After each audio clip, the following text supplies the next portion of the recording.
Aloha and welcome back. Today we're doing Chapter 10, which is Hospice and Healthcare. We will become familiar with the common ethical dilemmas involved in the care of the sick and dying, and we will discuss the atmosphere of the hospital setting for human service professionals.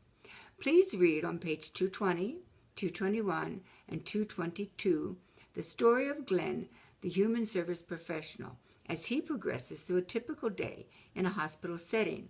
I think you will find it valuable. Hospital social work is rapidly changing. It's very common nowadays for a hospital social worker to see his or her clients only 1 or 2 times total. This is due to a trend of significantly shorter hospital stays. Because of this trend, new techniques have been created to help you, the human service professional, develop skills based on single-session encounters. Gibbons and Path have isolated 7 skill sets that a hospital social worker should have. Let me tell you these 7 quickly. 1. Put your patient at ease. Establish a rapport. Exhibit a sense of competence.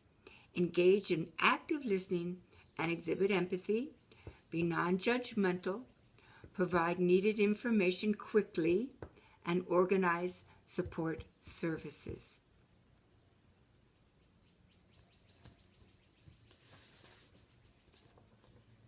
The skill set is described well in your text on page 225.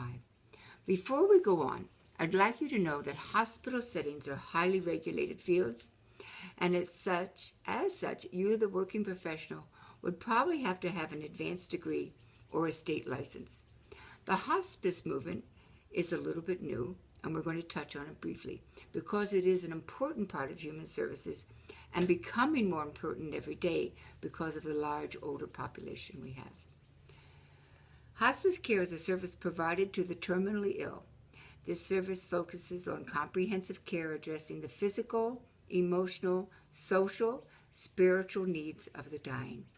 A woman named Dame Cicely Saunders is considered the founder of the modern hospice movement, and in 1958 she wrote a very important paper which was entitled Dying of Cancer. In this paper she addressed the need to approach dying as a natural stage of life. She recognized that dying patients require a far different approach to treatment than the traditional one, which saw death as a failure of the ill and a failure of the medical professionals. The hospice philosophy today is still similar to that which Dame Cicely Saunders originated. Dying is not seen as a failure now, but as a natural stage in life. A core value of hospice is that each person has the right to die without pain, and that the dying process should be a meaningful process. Equally important is that you read pages 229 and 231 for the details about the hospice philosophy. We know the human service professional work in hospitals have 1 or 2 brief contacts with their clients. This is something I'd like you to really think about because it's related to your question for Chapter 10.